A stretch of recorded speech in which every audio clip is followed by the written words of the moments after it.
So that's where some of the equipment, we talked about the cradle point. They were mounted back here. We discussed putting the printer back here. We used to have our WiMAX back here. We moved all of that into the cabin.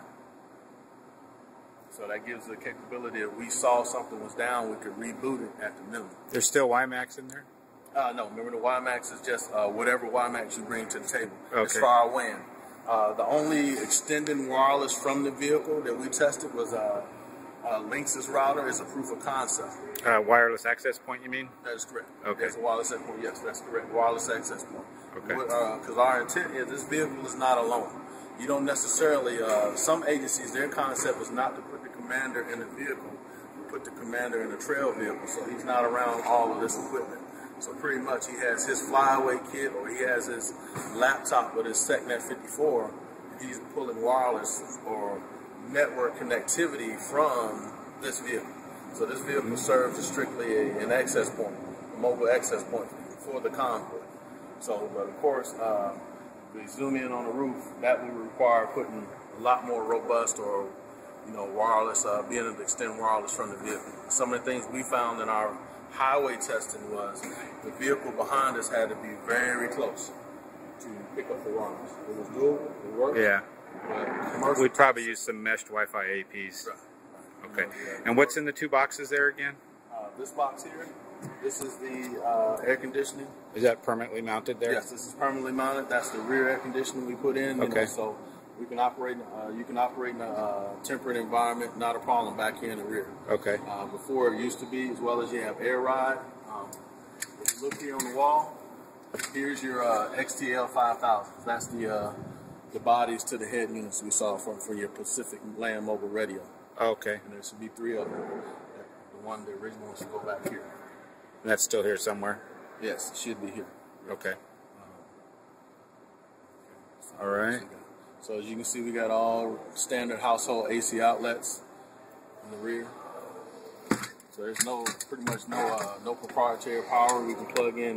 You still have plenty of space to plug in additional equipment if needed. We talked about those additional capabilities during our juice testing. We tried to figure out how much equipment we could carry, how many transport cases. We pretty much had 5 transport cases, as well as a 11U case about this tall where they was operating file service. So we were reaching all the way back to Aberdeen Proving Grounds with a separate solution, as well as providing HD VTC. Okay. Simultaneously. These are the file servers that were originally in the vehicle. We took those out. That was providing your thin client or your virtualized solution. We took those out because, again, we're dependent on reachback. 100% Toolkit here? Yes, this is just a toolkit, some of the cables that comes with the vehicle. All of the thin clients have external power supply. Here's another KG250 rack. It came with 2 of them because when you talk about your Centrix, your Zipper, that require a minimum 3 KG250s. Oh, okay. All that, so that's why that's still here. Okay. This is just a car for the antenna. The intercom system is here. Of course, it comes with the trailer hitch. We can zoom down. I don't know how good your camera is. You can see this vehicle is already prepped for airload. Yep. It's already airlift certified. Okay. So pretty much there's no problem with putting this on military aircraft or some sort of commercial transport. Some of the suggested improvements we wanted to make was to either equip this vehicle with the trailer. Here's a 3K or those 5K generators. Gas cans, water cans, we want to carry those things externally. Some are additional hardware depending on the mission. So we need to put one of those trailer hitch-mounted racks back here, or we use a Wells cargo, some sort of civilian trailer, keeping with our civilian theme. So before we leave out on the vehicle, these are not run flat tires. Okay, not run flat. One of the things we wanted to do is we suggest switching these to only have 1 spare tire. So once we switch those to run flat, when we talked about the antenna on the roof, we can go around to the front side. You want to go around here to the front.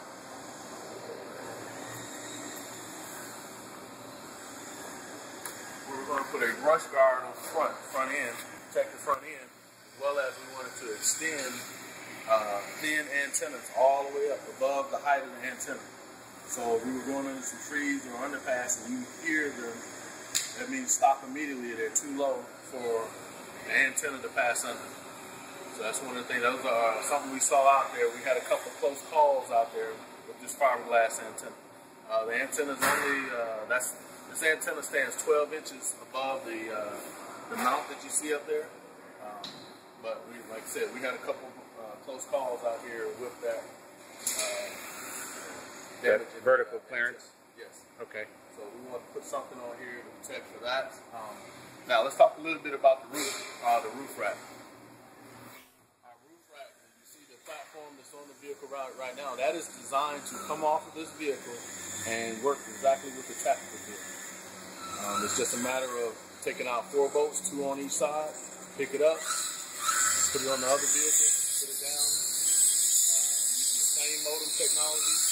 On the road with a 100% on-the-move capability. So that gave us a tailored capability. So if the mission decided that we wanted to use a tactical vehicle, we would just take what pieces, parts that we needed, as well as these vehicles can act as access points. The iDirect modem that's in the inside, one of the reasons we like that modem is we don't need a hub, so to speak. They can operate in a point-to-point mode, and then we just extend the network into wherever we want, or we can pull the network from where we want to. So we can pretty much do a closed network if we had to using the 2 solutions. Or we can use a ground or a flyway kit, so to do that. Before we leave out, we'll talk about the mushroom. So the mushroom, to use all of the antenna capabilities, as you can see, they're already labeled, where we would have WiMAX, our cellular, our cradle point, our dual BGANs, as well as we would have our VSAT capability. They would all operate at the same time. These could all bond together into one pipe? We can, if you have the server side, you can bond them all into one pipe. As well as, one of the functions we use here is a failover capability. So if we were out and our on-the-move antenna could not see the satellite, it would automatically fail over to our dual BGANs. Okay, if we go to a location, there's still cellular service. We know that's only $19 a month, $59 a month, and it's giving us the same amount of bandwidth as a VSAT. Our primary would be able to use a cellular, and that's where we would just web into it. That's when we talk about everything over IP, so we could web into everything we wanted to, make our changes, or see the status, or get a status, and operate from there. Again, so we're instant built-in redundancy. We're not changing our routing configurations to get home. No matter what we have, we can provide a minimum of connectivity, no matter what.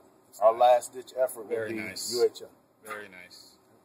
Okay. With that, any more questions you got? That is just a third version of an IP modem. Okay. This was our tactical version. Was originally built to tie into the JNN. If you go out and look up MBCOTM, Mounted Battle Command on the Move, that is prototype 007. The MC2V NT, and this was built on that principle, but to provide a civilian solution. This was originally meant to be armored just like that vehicle, but for weight reasons, they went away from the armor. Okay. And all that. Like I said, originally this wasn't a dually, but they found that some of the weight, they had a couple issues with weight, so hence we ended up with putting on the dually tires, putting in the rear air conditioning. One last thing before I forget, this does have BFT capability. So, and that's behind the chair. That is the BFT laptop. The BFT antennas on the rear, and this is the BFT from the tactical. So they do have location awareness in each vehicle, as well as in an emergency situation, you can use SMS through BFT. Okay. So you can send SMS messages back to your command post. Okay, and what's this here? Now this is a UPS capability that goes with the tactical vehicle.